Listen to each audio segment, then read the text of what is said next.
and today I have Max Dougherty with me. If you guys have been following me for a while, you've heard me talk about Max all the time. Max is my astrologer friend. He's like the only person that I know that I can have a full blown, fully authentic astrology conversation with. So I wanted to have Max on today just to chat.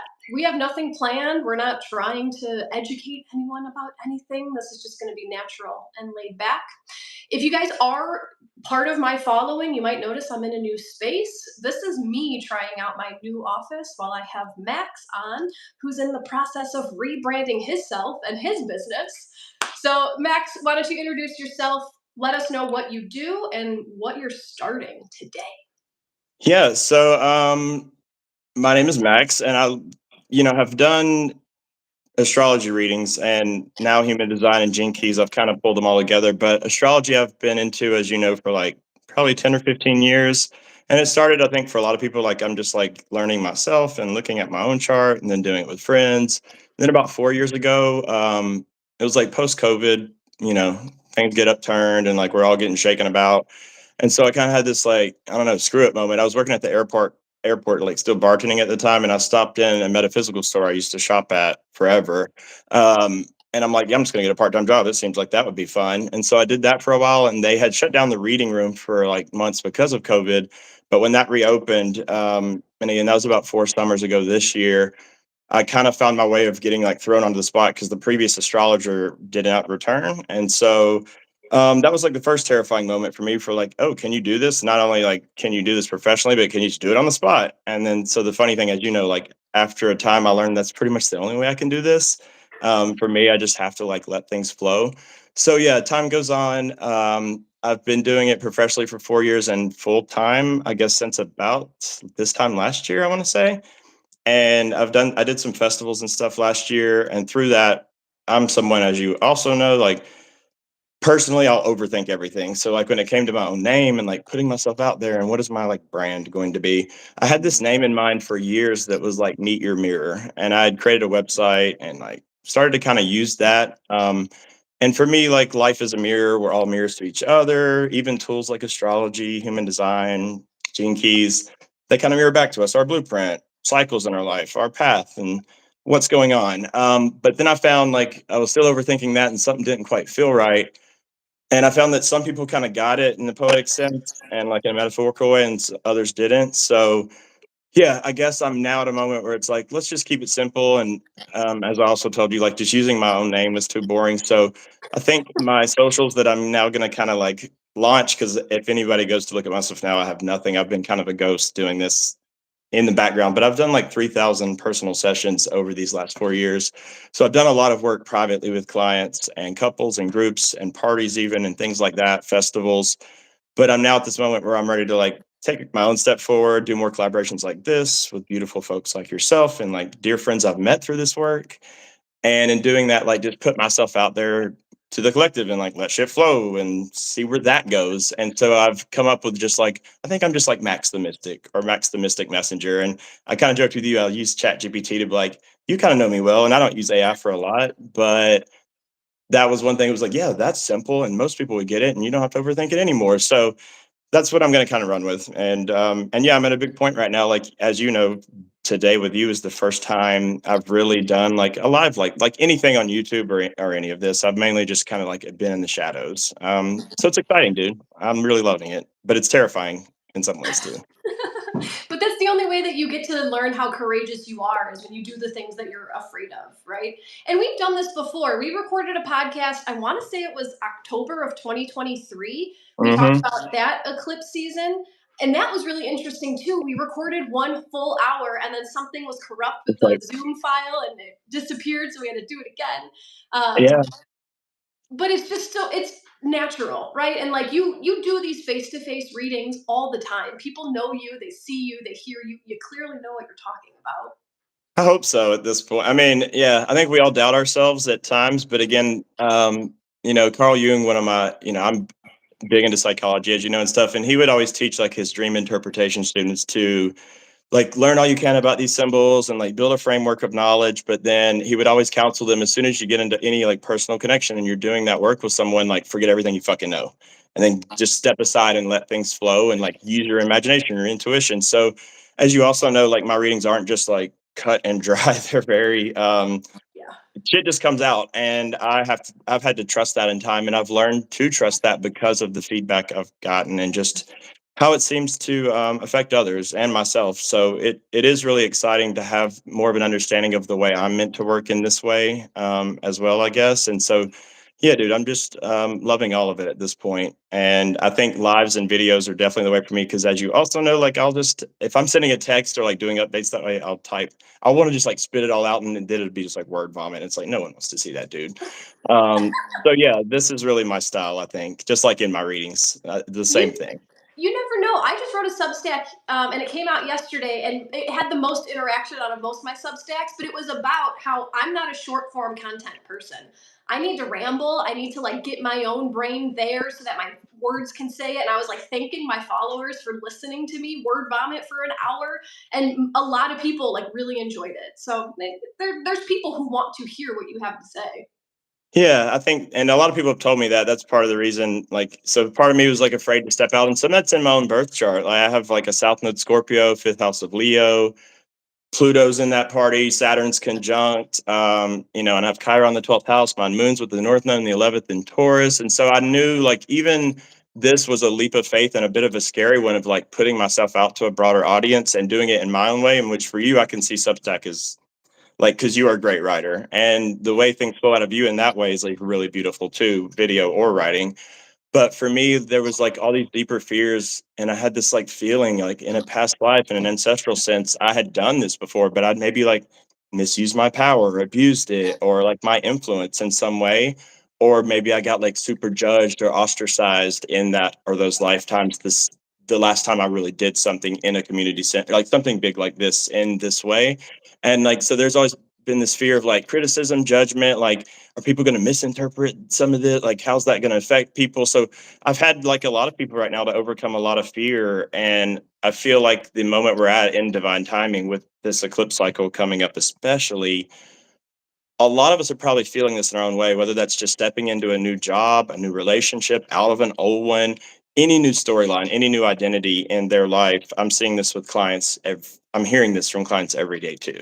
No matter what the scale of it is, a lot of us are really it's a test of courage and fate and trust in our own truth and like what we know we want to do or came here to do.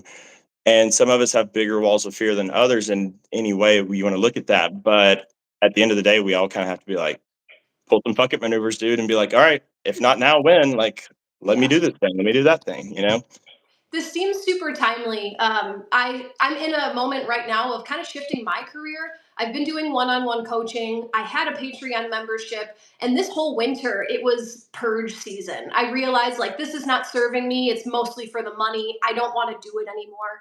And now I'm rebuilding. So I'm getting rid of one-on-one coaching. I'm not. That's my biggest income right now.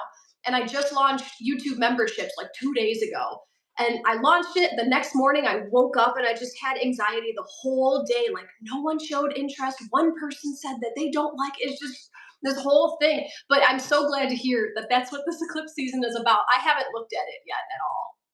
Yeah, it's pretty massive in my, at least from my opinion and my feeling. And again, like it's helped me to have this larger pattern in working with so many others. And just kind of seeing what this is all feeling and what it's probably like, what it's like for others, but what it means to all of us, both personally and collectively. And so, yeah, you're definitely not the only one. I'm not. I don't think any of us are alone in that. And it definitely is this moment where Mars retrograde, the one anybody who follows astrology has like heard or seen. We had this like unique Mars cycle who opposed Pluto like these three different times. And he was in retrograde or it since December. And this just ended like last weekend, early this week, but that sets the stage, that whole motion for this big eclipse energy. And a lot of that Mars energy was about not just reviewing our actions or the ones we've been taking or not taking or like interactions with others, but especially any of those exchanges or old entanglements, old stories, old parts of our identity that just weren't serving us. They're not going to serve us. And especially the ones that maybe were like not having us not feel confident or empowered or passionate about what we're doing or feeling like we're in creative control of our life, of our path, our destiny, that we're living our purpose. So Mars really has led sort of led this wave, or is right now, even in terms of, from my feeling again, like sort of stripping us down. When I look at like the Venus retrograde that starts, I think this March weekend, 1st. Saturday, yeah, 40 days and 40 nights. Always look at like Venus retrograde is more like the Inanna story, where she goes into the underworld and she strips her 7 garments at the gatekeeper, and she has to like, it's a descent and an ascent. And so, yeah, it's about reassessing our values, like Mars is our actions and what we're focused on in our will and interactions, and all that energetics with others and boundaries have been like a massive theme, probably for most people watching this.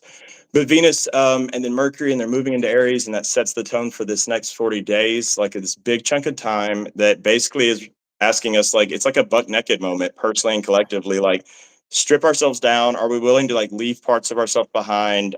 Because to walk through this doorway, which is like March 29th in my view, which we can talk more about, I feel like it really requires that. It's going to require like all this courage, all this bravery, all this sort of honesty and vulnerability with ourselves. Like, are we willing to look at our lives and strip ourselves down from a soul view, at least in terms of like who's been with us at this point and why, and how much of our time and energy are we spending on these things or these places or these people?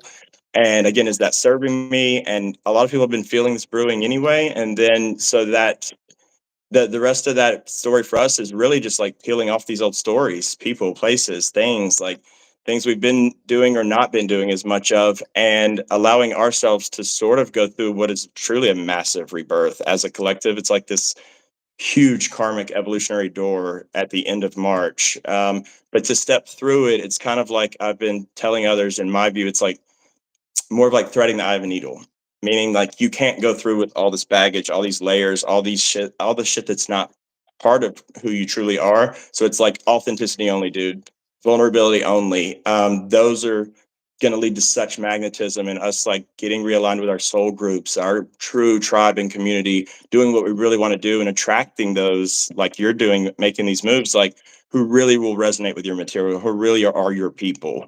And in order to attract those people, I feel like we all have to be willing to do these things I'm just describing. But again, that's just my view of some of this, I guess. Well, it's interesting how aligned all of this is. I was just talking, I think on Monday, I did my last reading that's on my YouTube channel.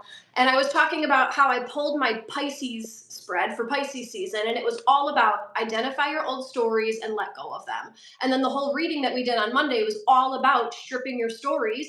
But identifying the stories that we're telling ourselves is so fucking difficult because it's our belief system. So Hmm. clearly, if I believe I have to do this in order to get this, I can't realize that it's a story. And I feel like the whole Pisces parade that we have right now is playing into that. There's a whole bunch of surrender. And I do want to hear what you're talking about the 29th, because I have some RV manifestation shit that I wrote in like October. It has to Hey. do with Neptune and Mercury conjunct, which I think is starting at the end of this month.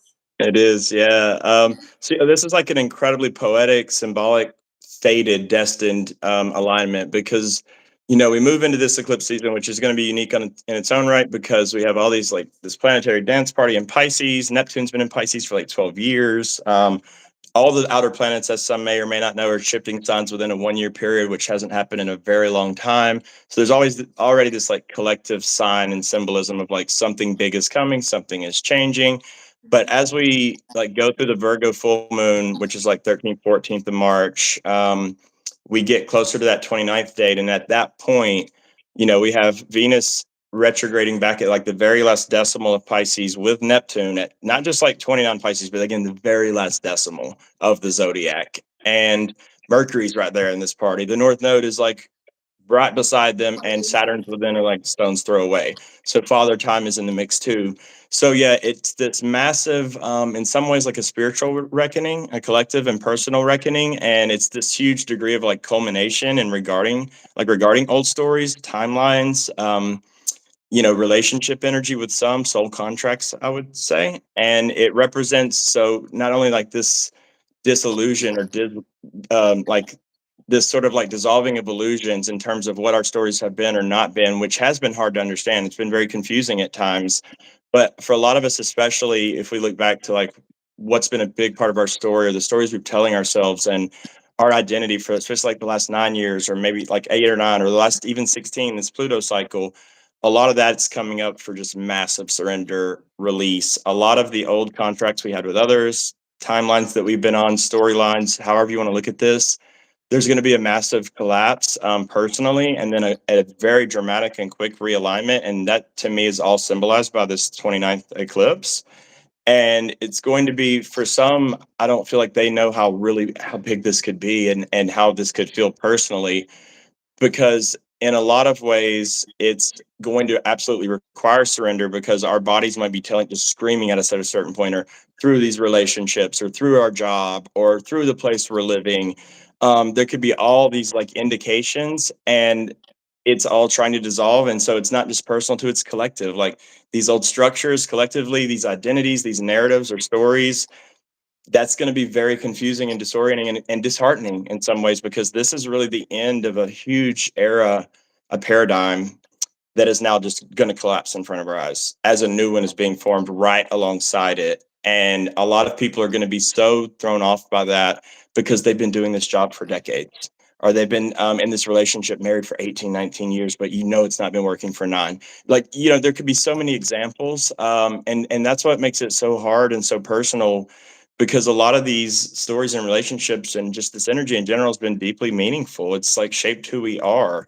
But again, a lot of it too, at the same time, doesn't truly reflect who we are, who we're meant to be, who we came to be. So there's all these deeper lessons that are coming to light now. And that's the Saturn a little bit to me, which kind of relates to obviously like having discernment, discipline.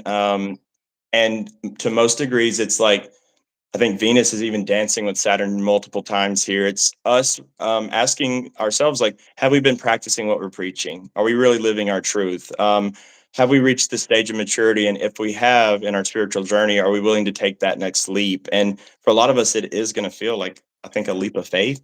But when I say like soul groups, I'm noticing a huge theme here in relationships that, again, Mars, I feel, set the stage for. So one pattern I've picked up on, and with Pisces in general, one of the really cool things here is it sort of represents our own multidimensionality to me, our own nature, like our true nature, our divinity. And we're having all these like fragments, or for some people, past lives, little parts of ourselves being revealed that we're reintegrating as we're stripping away the old. So it's so important right now that people, hopefully since last fall, have been paying attention to their dreams, have been like paying attention to their intuitive hits, to this deeper knowing, these little flashes of insight, because they're not just revealing things about us that we can further understand and use in the future, but parts of ourselves that are very ancestral, that are very related to not just who we are in this lifetime, but beyond time and space. And so part of the dissolution is also backed again by our remembering of ourself and putting these parts back together. And the multidimensionality is really fun, because like telepathy, ESP, like in all these like psychic senses, the way dreams are showing up, they're going to be so elevated and so amplified, and already are. And I'm seeing this for a lot of others. So like even with dreams, I coach a lot of clients now, because I don't use AI for a ton of stuff, but for dreams, I love like GPT and others right now. So I will tell them, like, please track some of your dreams. If you have some that are super meaningful, like plug it into GPT and ask it to interpret it through like a Carl Jung archetypal lens, or an esoteric or spiritual lens. And it will start to spit you out the shadows, the big pattern. You can see that what you're integrating, and you can do that integration with AI instead of dumping it on a loved one or a friend all the time. Like, I had this crazy dream, bro.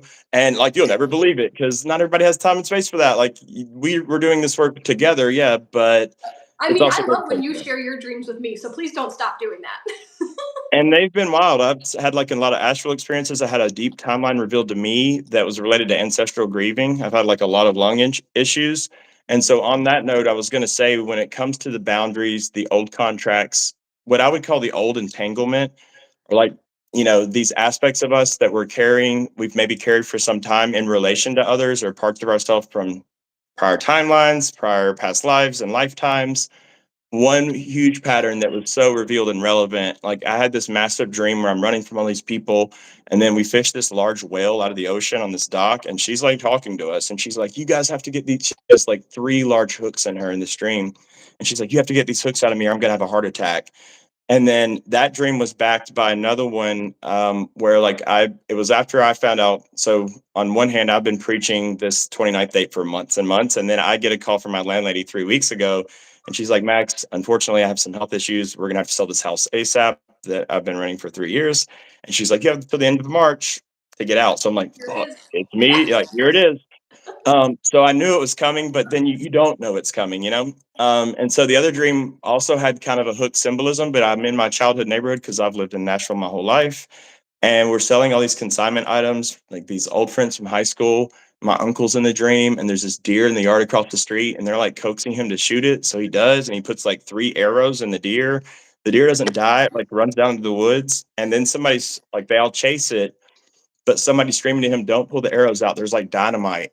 But he does apparently, and like the woods catch blaze in the stream, and it's like LA wildfire style. It's like rushing toward us, consuming house by house. And I'm like calling for my best friend in the dream to like, where's the car? So he like comes in a flying truck and picks us up, and we barely get out. And like even the truck catches fire on the underside. And I look back and like my whole childhood neighborhood's on fire, the old city of Nashville. And as I've told you, I'm not planning to move to Colorado here as a part of this. So for me, it represented even like a burning of this karmic hook or entanglement to this area that I've been in my whole life. But the hooks and arrows, I don't know about others, but some watching this may have felt in their own bodies some sensations very specific, especially to shoulder blades, the area right between the shoulder blades, right beside the spine, and then also maybe a lot of gut issues or like the area of the gut that's right under the rib cage. So one thing I've been able to pattern, and I learned myself from releasing these hooks, this entanglement, doing this karmic clearing, releasing these contracts and cords with others, that we're not meant to carry this ancestral energy anymore, or maybe this energy from this person that was from a past divorce, let's say, or a family member, or this trauma from early in life.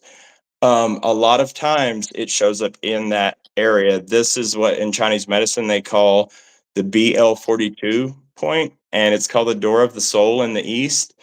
And that doorway is the area where a lot of things stick to us from others, or we carry it like kind of on our back, on our shoulders. That's where that saying comes from, I'm learning. And so it's important to pay attention again to our body, because our bodies are telling us through symptoms, through symbology and like synchronicity in some ways, what we're trying to let go of and who, if we're willing to tune into that and go into that space. And then in the like right below the rib cage, that's where I feel we burn off a lot of this karmic residue that's accumulated in the gut, and it's trying to come out for release. And so a lot of people may have had issues there, not knowing like what is going on here. Like my body's been super weird lately, but a lot of it has more to do with aspects of their life than we might realize. And we can work with that. We can clear that. We can sort of free ourselves from some of those entanglements or those cords, so that we can move into our next timeline, our next storyline, our choose our next adventure book, as I've been saying. I think it's so interesting that you brought up that part of the body because I've struggled with pain there for as long as I can remember. I remember being in like high school gymnastics, going to the trainer, like, can you just rip my shoulder blades open to get these knots out? And I worked on it constantly. I did energy work, I did acupuncture, I got massage, I did fucking everything. And since I left my husband and I detached from a lot of expectations from someone else, that pain has completely subsided. You know, every once in a while it'll flare up, but it's not as constant as it was. And that's super, yeah, insightful. Interesting. Yeah. And a lot of people have dealt with this for a longer period of time. And that's where I come back to like the ancestral notion here. It's like an ancestral energy. So when I say like ancestral grieving or healing, I'm seeing this in clients where things are moving up through family lines right now at rapid pace to be released. And the cool thing or crazy thing about doing an energy clearing in this way, and again, you can use AI, you can find resources for like what are some techniques and practices and tips I can use to tune into these areas, and then like do some little simple rituals to try to release and burn that off, or like clear ourselves out and go through an upgrade. But whoever like in the family, if you do this, and let's say you're doing something with related to your own mother, and it's not like you're banishing them, you're just clearing, you're neutralizing it, you're returning, like you're calling your power back, you're returning everything to sender, and everyone's needing to hold water in their own cup right now, basically. So I've seen a lot of stories or heard them where someone does a ritual, let's say in this example, and then they find out right when they did that, their like mother got really sick and maybe like vomited a few times, like not even knowing what that person had done, because the energy is being purged, like collected. Like it just sends a quantum motion. And a big part of that is in the release, usually like surrender, like the lungs are grief, unresolved emotional processing, surrender. So a lot of the stages of grief are denial, we're feeling angry and like we're bartering or negotiating about what is this really, or what should I really do here? But we eventually get to the tears, the release of the emotion, the surrender. And in that way, there's usually like moments of grace that come, but we almost always come down to forgiveness is needed. Gratitude is needed on the flip. And in between that, and there's so much power in that vulnerability of forgiveness that it's really hard for some of us, a lot of us to get to, especially depending on what this feels like to you or what this person may have done or etc. But in an ancestral sense, a lot of times we end up coming back to our own self in this way and forgiving and accepting and embracing who we truly are. And again, just releasing these ancestral hooks and cords because we're not meant to carry them forever. And our ancestors, I feel, and from a spiritual sense, are trying to encourage us right now to have that courage and bravery. Like, you don't need to keep carrying this. Like, we're good. Everything's great. You can move on now. And they can move on there, however you want to look at this multidimensionally. So yeah, it's been really interesting to see how a lot of this has shown up for me personally. And on the ancestral grief, I've tapped into a few past lives through my psychic intuition groups years ago, and then myself, my own dreams. But I had a very curious one in January that was revealed related to a client I was working with that I met in the fall. Yes. And I think I told you about this one, Mhm. but it was really crazy because I had a lot of things going on with my real life sister at this time, and I had a dream or several about her. But with this client, long story short, I had a dream related to this lifetime for her, which I brought up in one of our first sessions in my coaching. She was like, "Oh my God, I did a regression years ago. I think I did have a lifetime there, etc." And she was like living off the coast of Ireland, Scotland, with her 5-year-old sibling, which was her brother. She was the sister, and the brother died, drowned in the ocean. The parents couldn't bear to deal with the grief and like look at her without the brother. They send her to this boarding school. She spends the rest of her life there, becomes a teacher. So we're working with this lifetime over the course of several sessions. I'm having dreams, and as a practitioner working with her, like leading into the sessions the night before, which is really common for me in a strange way. And we come to this point in January where I have the weekend before our last meeting in that way, I had a Sunday session with a very powerful healer and psychic in her own right. And she was like, "Max, how are your lungs? You still doing all right? Like, what is that?" I meant to be, you kept popping up all month for me ever since the new year. I'm like, "Yeah, it's still a little weird." She's like, "I'm just hearing it's just ancestral grief. You need to let it out." And so I had a dream before that Sunday on Friday night regarding my own sister. And it was weird because she was like having this moment with me. And this is my sister in real life. Like, there was this gaze, and she's like, "Can you see me? You don't see me, bro. I'm right here." I'm like, "What do you mean?" And I woke up from that dream with light tears streaming down. But Sunday, when I had this session with this healer psychic friend of mine, that night, no dreams prompted. I wake up in the middle of the night and I feel the need to start crying, and I'm bawling, and just like, I call these like body rocking releases where I'm like trembling, shaking. It's very visceral. And I woke up the next morning, there's like a mountain of tissue beside the bed. And then lo and behold, that Thursday when I met with this client, we go back into our session, and she brings up a QHHT session she had just had. She goes back into that lifetime. Long story short, she details a lot of it that I kind of just described, and we're like, "Wow, you really were there. This was that." And one of my experiences that led to that, I astral traveled to that place and witnessed it like months ago before this revelation. And at the end of our call, she had held up her phone at the end of Zoom and hit end, and I could see her eyes, and they were my eyes for my real life sister. And I'm like, "Oh fuck, dude, I was your brother, bro. I'm the one that drowned." So like, it was crazy because I was like afraid to learn to swim in this lifetime, and even the few times I've been to the ocean, my ex girlfriend would make fun of me because I wouldn't swim out past where I could stand. I'm like, "No, cool. I'm cool, bro. I'm cool over here." So it made so much sense, and also in an ancestral wounding way. But that's hopefully a good example for others that how ancestral grief can show up. It's not just literal family, nuclear family lines, but it's a soulful thing. It's a soul group thing. And I saw a question about dreams there. Do you want me to answer that real quick? Yeah, sure. That's Matt, by the way. Matt's asking about his Oh, dreams. He also has Chiron in the 12th, like you do, and I know that you said that that's important for dream people. very much. But yeah, he struggles So, to remember his dreams. How do you, or how did you uh, learn how? it's a bit weird. I think in some ways, best thing we can do is try to set the intention before we sleep that we're trying to pay attention to this, and like, kind of put out a prayer or meditation to ourselves. Like, if I have any meaningful dreams tonight, I hope I remember. I really want to tune into this. On the flip side of things, I would say like if someone smokes weed, that's usually like a daily weed smoker is always going to forget their dreams. I used to be a daily weed smoker. Oh, I would smoke weed every day for years and years. And I noticed after a while, like I didn't remember any dreams for a very long time. But then I accidentally even quit for a few days and I'm like, shit, after 2 or 3 days, like my dreams are back and they're vivid. So I think medication or substance or supplements can affect our recall. And I'm a big proponent of plant medicine. Like I'm not against weed, but there are certain things that we, I think, can take, or again, medication wise, that might affect that. But in general, I always encourage people too, if they wake up in the middle of the night, which a lot of people are doing right now, usually that is because we just had a little blip or a meaningful dream sometimes that we can recall right then. And we have to literally get out of our bed, even though we're like half asleep. And it's like, fuck. And we go and like just at least like do a voice memo on our phone or something. But I've met a lot of people who don't like, regardless of the weed and all that, they just don't remember their dreams very clearly. But having Chiron there is super meaningful.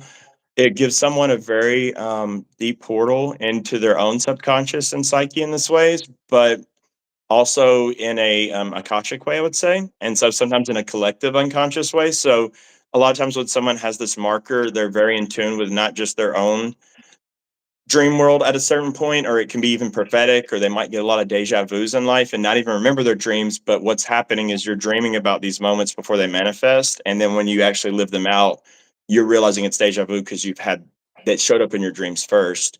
And then on the flip, there might be a lot of dreams related to the collective energy or the collective conscious, unconscious that a Chiron 12th house person is really in tune with, and that collective energy and motion. So it can be a burden and a curse. And honestly, because there can be a lot that we feel as Chiron 12th house people on certain days or emotionally or in dreams, even waking or dreaming, that's related to what's going on collectively. And it's not even so personal to us. It's just we're carrying some weight for that, holding some space for this evolution we're in together, basically.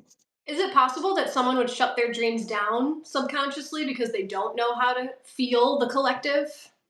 I would think so. I feel that way at least. I feel that a lot of times, and I've met several people who they have a lot of like disturbing dreams for a while and they're like, man, I don't want to remember my dreams. This is horrible. I wake up with anxiety or nightmares or whatever it may be. And so we'll actually have a conversation with ourselves unknowingly in a very intentional way that like, I don't want to remember this anymore. I don't want to have this experience anymore. So sometimes again, just setting the intention that, okay, I'm ready to receive again, even if it's pretty sketch. Hmm. Um, we will start to have that come back in. And the reason it's meaningful, I understand how crippling it can be to have bad dreams, nightmares, like to wake up feeling certain ways about that. But a lot of times when we're not remembering it, it's even worse because we wake up just on certain days and we don't understand, why am I feeling just anxious this morning? Why did I wake up feeling I'm in fucking ill mood, dude? This sucks. And a lot of times the dream would have told us why. If it's just like it kind of bleeds into the like time is nonlinear, so it's all very connected in a weird way. That is really interesting. I started remembering my dreams by just recording as much as I could remember when I first woke up. And I've gotten in and out of that habit a little bit. When you started talking about dreams, I wanted to tell you about what happened last night. It was very, very short, very brief, but I just remember I was looking at a dude in my dream and I like my consciousness was working in a different way. When I dream, sometimes I feel like I'm being given instructions, but not in a way that I can remember. It's like a soul instruction. So I was looking at this dude, and I was having opinions about his appearance. But there was some part of me that was saying, like, it doesn't matter if you find him attractive or not. It was just a weird, I don't even know how to describe it. That's what a lot of my dreams are like. It's like fucking Pluto is telling me that now you get to be this powerful person. I'm like, okay, I don't know what that means, but they're very deep like that. Yeah, and a lot of us have our own dream language. It's also Mhm. symbolic, and there's so many like different images or imagery our subconscious uses. And sometimes it will use the same characters from the past to play out different parts of ourself in some ways. Sometimes they're not as literal as we think they are in that way, but a lot of times I think the dreams like you're having in some sense too are related to like, yeah, personal power, identity. Like anytime we're like reflecting on someone in a vanity based way, or a lot of dreams people are having right now, they're looking in the mirror and they're noticing their face or form changing, or there's like weird elements related to how they view themselves. I feel like it relates to a lot of our own changes right now personally in the way of identity and how we perceive ourselves. And if we're okay with that, if we're willing to embrace that, or again, our personal power, if we've given it away, if it's been taken, um, if we've relinquished something in the past, and the dreams again can be very helpful in helping us know, to trust ourselves in these ways. Like it's another way to validate ourselves from an oversoul point of view or a subconscious, unconscious point of view. And there's so much truth in that that I feel like people, a lot of us just don't pay attention to enough in some ways. But I always bring up dreams a lot of times with my clients. So there's a lot of a dream interpretation we do because it's always revealing something. So I love that. Yeah, you've had those like Pluto dreams because it feels like that's very relevant right now for a lot of us. I'm super excited for tomorrow's new moon also. It's in my first house. So like I'll take this brand new big Pisces reinvention of my ego. Yeah, and you look at the first house, like, yeah, your identity, like your sense of self and where that's taking you in this new path for yourself. And this is like the start of this big cycle, really, tomorrow, more than March 1st. This new moon in Pisces is setting the stage for all that's to come in the next few months. And it's going to be pretty crazy. Like, people, we'll realize really quickly that a lot of it and a lot of things coming at us are, it's just we can't even know. It's all unknown. That's why the trust and surrender is going to come in because there's so much at play as far as the sort of collective psyche goes and the collective unconscious and what's falling apart and what's coming into order, a new order. And again, a lot of this, I feel like for us, there's going to be a lot of breakthrough moments, a lot of breakdown moments, maybe. There might be a lot that feels overwhelming on certain days. So I want to encourage everybody to like be kind to themselves. Self care is, it used to be years ago that self care was like, oh, breath work can be cool. Oh, it can be cool to like take some time for yourself and do these things. And now I think we're Now in it's a a time, must. yeah, it's like essential, dude. It's like if you're not caring for yourself in different ways, mentally, spiritually, emotionally, physically, you're gonna fucking struggle. You're about to be in a rough patch and an ongoing rough patch because you're not giving yourself that time and space. So, and I know you do that. You do those, like you're always the one coaching me, even to like, Max, you need to do more of this for yourself and blah blah Yeah, blah. I'm really good at preaching what I need to hear also. I've been bad. I've been out of it, but now that I'm hearing it from you, maybe I need to kick myself in the ass a little bit. That's why we're here for one another, dude. Like accountability buddies. And I feel like yeah, we're in a similar soul group or grouping, and that's been the coolest thing for me is some of the people I've met, and that's why I'm so excited to step out on larger platform for myself or with others like you in these like beautiful partnerships, because there's so much new coalescing around like tribe and soul groupings that we're really going to be working a lot more with our people and manifesting really beautiful things with these people. And speaking of manifestation, that's one of the other elements I feel like is changing really dramatically. So if any of us have noticed who've been kind of spiritual in this know how for a few years at least, it used to be like 5 or 10 years ago. You would start to like focus or think and feel on something and have a vision, and it might manifest in like 6 months or a year, like maybe. And then just maybe a few years ago, it was like, okay, now it's like 3 months instead of 6 months. And then like a year ago, it's like, fuck, it's now like a month. Like things are right here. And now, dude, it's going to be like days. Like you have something in mind or you want to do something or trying to call something in, it's going to be just snapping fingers. And again, that can be a gift and a curse because it's going to be so important to pay attention to our inner world and what we're holding on to, what we're thinking, what we're putting out there, what we're feeling about that, because it is going to just like you tell a lie nowadays or you don't speak your truth, it's going to come back on you like almost instantly. Karma is going to be instantaneous. So a lot of folks who might be worried about the state of the world and whatever way they lean and what's going on, they can rest assured that there's a universal motion right now and a spiritual order to this, that we are going to be not just reaping what we've sown in the past, but we're going to be reaping what we sow day to day, especially post March. And it's going to be very obvious that's what's happening to some of us, and to others, they won't know at all. And they'll still be very unconscious of what they're doing. But sorry, I feel like I'm rambling a bit on that. I don't know where No, that it's even. great. This is leading me into wanting to talk about the progression of all the outer planets. So about a year and a half ago, I did a talk on Pluto moving into Aquarius, Uranus moving into Gemini, Neptune moving into Aries. And one of the biggest things that I pointed to in that talk is that we're moving from feminine to masculine in all of these. We're moving from water, earth into fire, air. Fire So like area. shit's gonna speed up. And that's so interesting that this is all like Neptune's moving into Aries at the end of March. When does Uranus move into Gemini? Yeah, This so summer, right? that's the thing I wanted to say about the 29th date. Literally the next day, Neptune moves into Aries. And then on May 24th, Saturn enters Aries. So you have like Father Time and Neptune then hand in hand, leading us at that point like head on into new timelines and storylines. And we just have to have the courage and the willingness and bravery to step through that door, strip ourselves down and walk through. And then, like you said, when we get to Uranus, I think is July 7th, and Jupiter is the month before, I think June 9th, maybe. Yeah. But yeah, it's just one after the other almost every month, literally. And so there's going to be so much collective movement, it's going to be dizzying. And a lot of the Uranus aspects in Gemini, you're right about the fire and air energy. So there's going to be a lot changing as far as the mechanisms of all this goes, especially with technology and with like what is being integrated as at a societal level. I feel like, and some of this will be AI. I have a lot of clients coming to me right now, and some of them are being affected by the new political order, and they're like, I have 5 or 6 that have reached out that are federal workers. What do I do with this? Others who are getting laid off, maybe for other reasons. Most of it's AI. What do I do? How do I manage? How do I navigate this?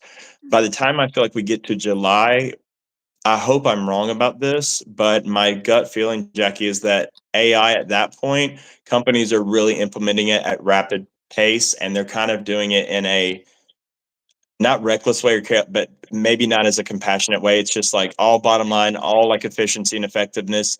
And so we might see waves of layoffs leading into the last half of this year that at a certain point we have millions and millions of people who have been pushed out of their old job, storyline, timeline, identity in these ways. And if they haven't been recognizing what's coming into that point, it could be really hard to navigate. And so that's why it's so important now to know what our gifts, talents, skills, abilities are, how we can use those in all these various ways, and how we can use technology as it's evolving and integrating itself. And that includes like digital currencies, the tokenization of things. I think we're going to see the whole economic paradigm shift at some point here soon too, maybe starting around July.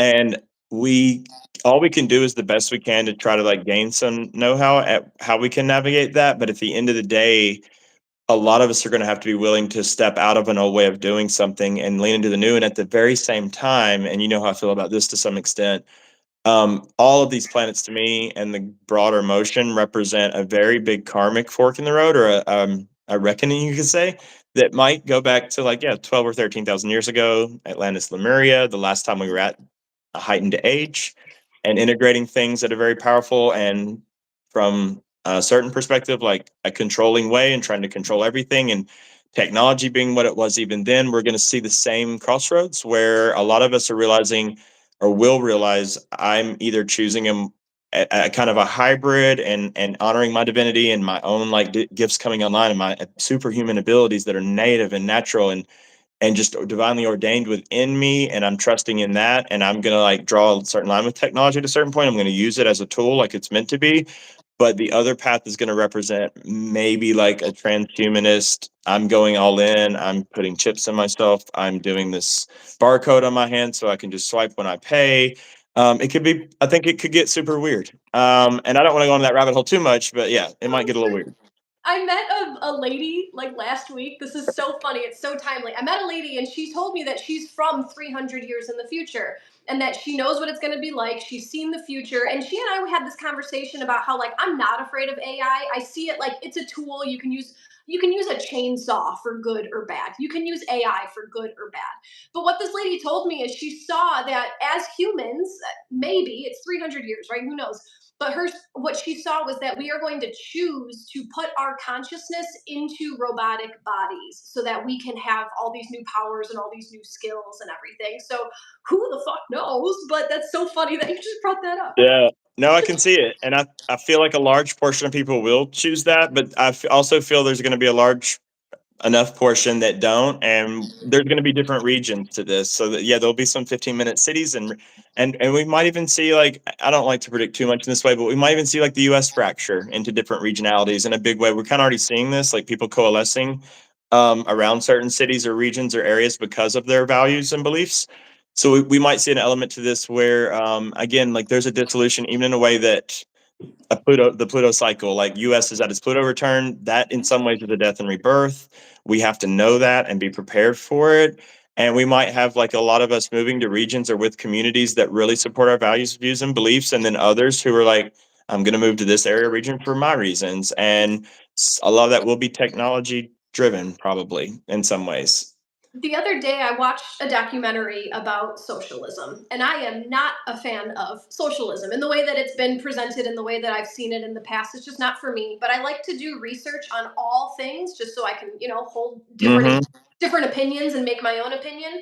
And after I watched the documentary and I saw all these people like praising their system, I came down to the realization like that's cool. If you want to do that, go ahead, but please don't force Hmm. everyone around you to be involved in it. Like, Yeah. let me do what I do, you do what you do, and then we're all happy. That's my thing too, and that I feel like that's one of the hopefully the gifts in this Aries, the fire and the wind part is our sovereignty will be something that is really being embraced. Our collective as yeah, the collective aspect's meaningful, but then is just as much our individuality, our Aries, our sovereignty in this, and hopefully is to be honored. But we might be really called to honor that or have to honor that ourselves in some sense, and I don't think this even matters where you live in the world or what group you're a part of it or country even there these elements are playing out these patterns across the world which we're seeing politically, economically, socially, culturally, and so we're really in this as it's a global thing. It's a global pattern evolution. And in some ways, it's like, again, truly exciting. Some of the technology that's come in already or that will be even more so like, yeah, it's making our lives super simpler. Obviously, it's like it's very efficient, it's effective, it saves time, it saves energy. But then I think there will be a point where we realize, like, okay, there's a line I might want to draw with some of this. And that even comes down to like healing and health. And, AI is probably going to be really good at helping diagnose like cancers and stuff really rapidly, or maybe even new therapeutics. But equally, you'll have people that I'm already working with, like other healers and mystics, and, people that are in service to others using holistic techniques and new modalities and new ways of healing, whether it's sound healing, it's frequency based, it's more of a somatic element to it. All these different integrative tools coming together in new groupings and in a collective sense as like communities go, that again we'll be realizing what our true power is within us, within these bodies, to even heal our body, to change our body, in a natural way, like in a divine way. I would say, at least that's my view of it. I love that.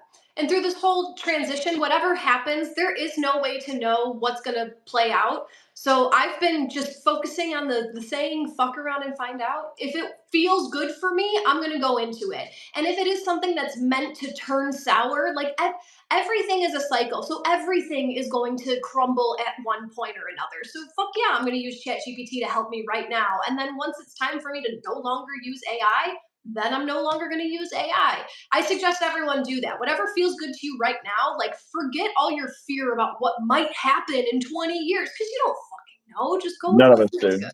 Yeah, and I second that, like ditto to 1,000. And I coach that to everybody. Like, I'm not judgmental, I'm not critical. Like, this is the ultimate time to do you, bro. Like, do you do what feels right, do what feels authentic, do what feels most helpful. Trust yourself in that. And then, yeah, at the end of the day, I laugh a lot that a lot of astrologers, even or psychics or me or tarot, they're trying to predict events a month out or say, dude, that is not going to work for any of us. Like, there is going to be no way to predict anything.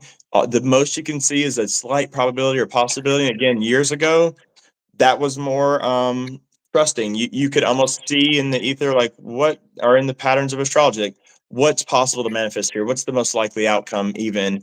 But now that manifestation is increased and the quantum frequency, shit is changing on a dime every nanosecond. There is no way for anybody to predict how any of this is going to unfold. And part of that is because we're all at play, like we're all a part of that. We give our vote every day.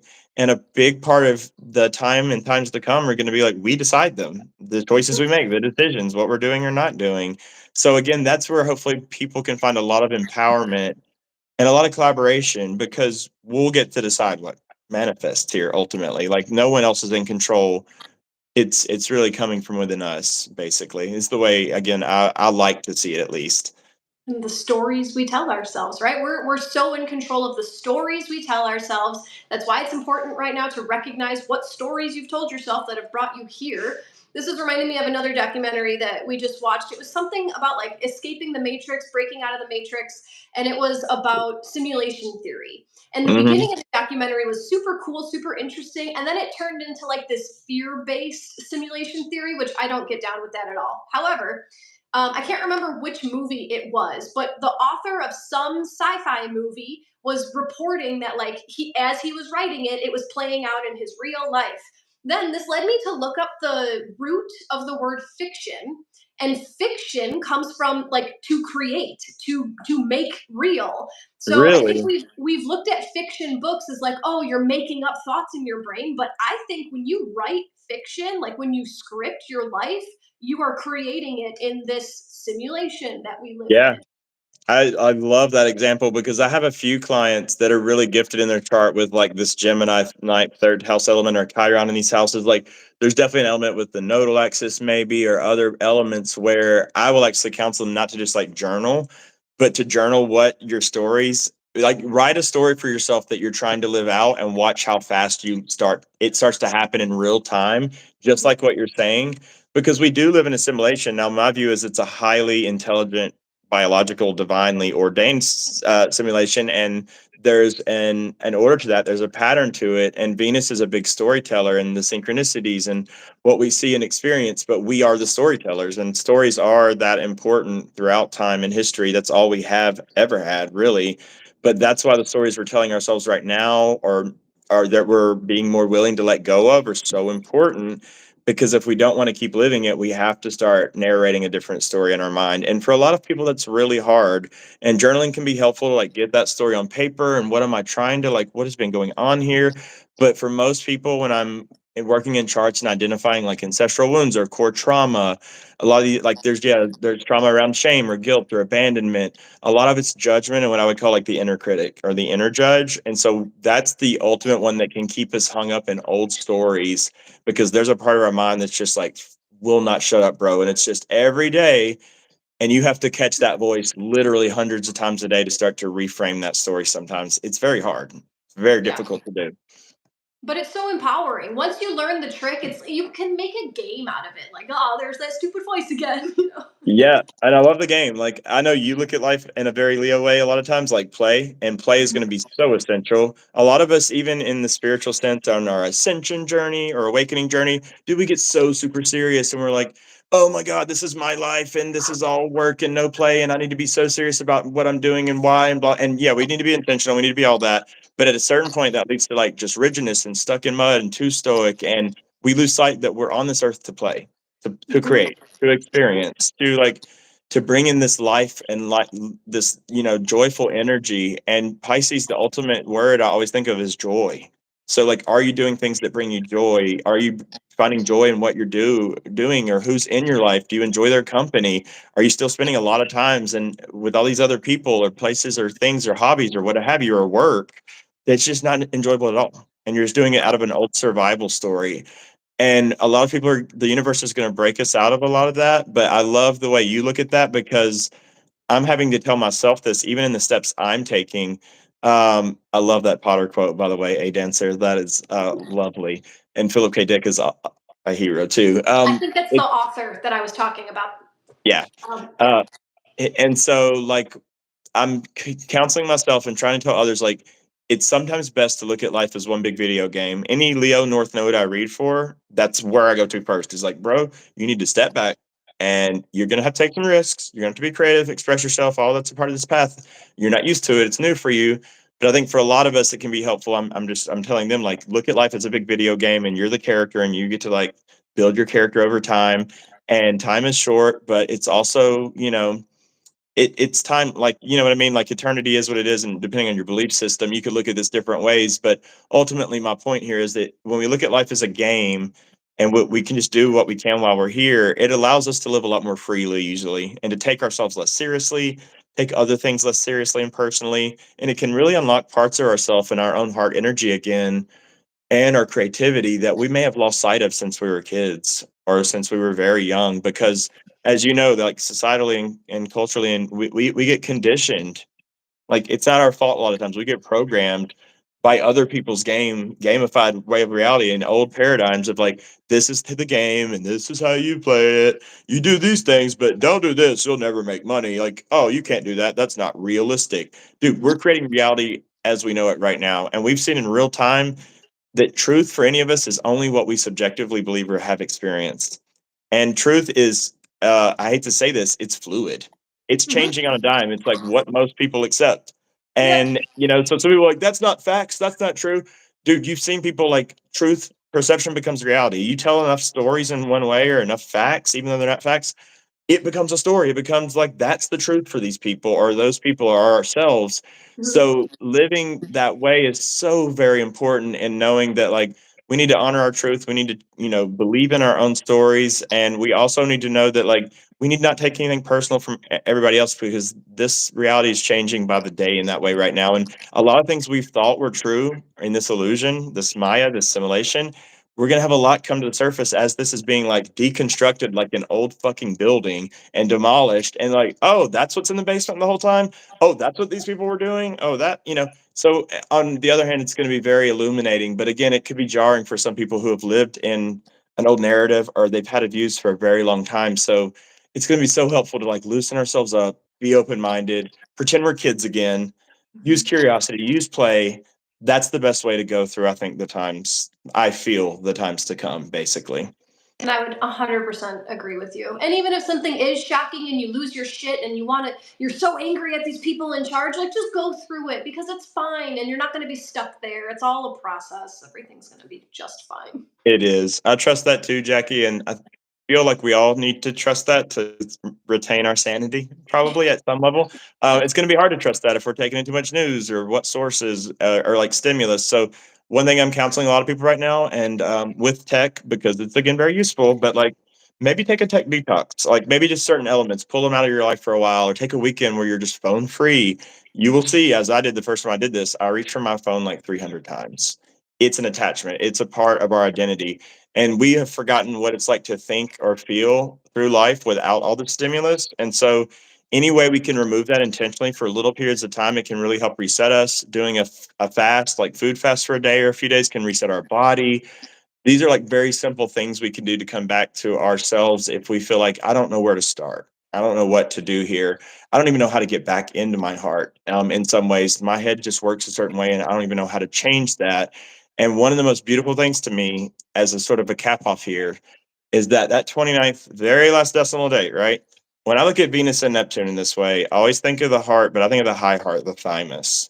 So I want everybody to pay attention that watches this to what they're feeling right here above their heart in the months to come. And notice if you feel any sensations, any activations, start tapping that area. The thymus is the high heart, and it's going to be activated globally. It's going to allow a lot of this to pour out of us and allow us to really process and reconcile this old energy and allow it to dissolve.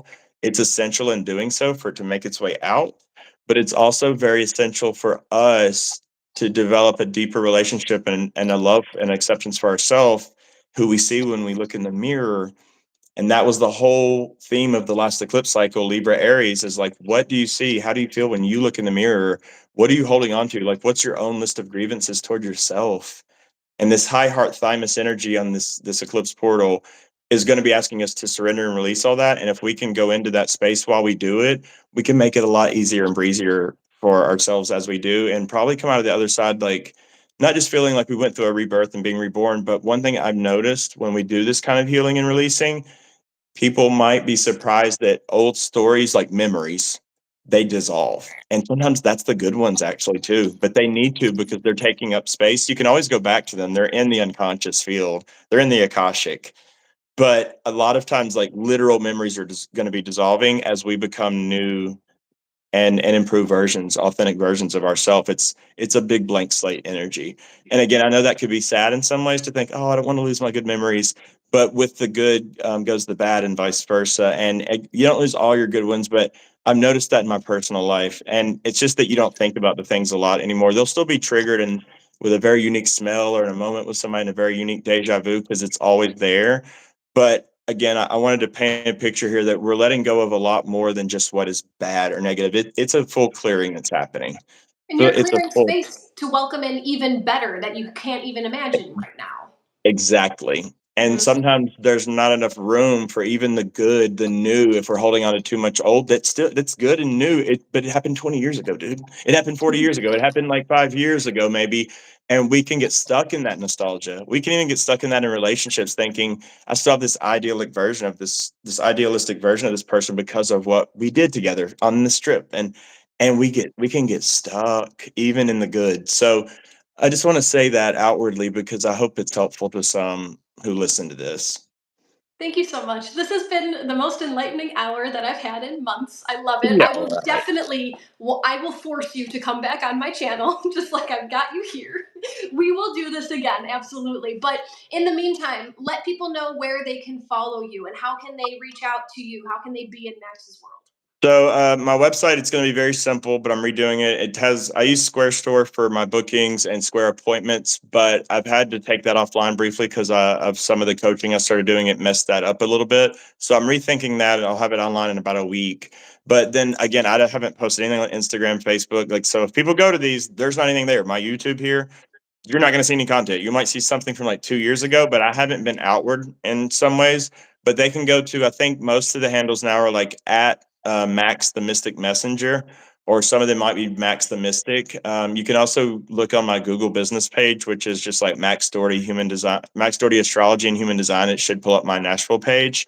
But to book with me right now, people will just need to DM me or email me at, for right now, it's still Max of Nashville at gmail.com. And you can just like reach out to me directly and set up. Yeah, if anybody wants to do a deep dive on their own charts, their own cycles they're in, what have you. So I appreciate the little feelers there. Of course. And if anyone has any issues finding Max's stuff, reach out to me. Max is my personal friend. I'll get your information to him as well. Love it. Love it, dude. Well, I love you. And I'm glad we did this. This is fun. Likewise. Love you too, Max. I'll see you soon. All right. Bye. Bye.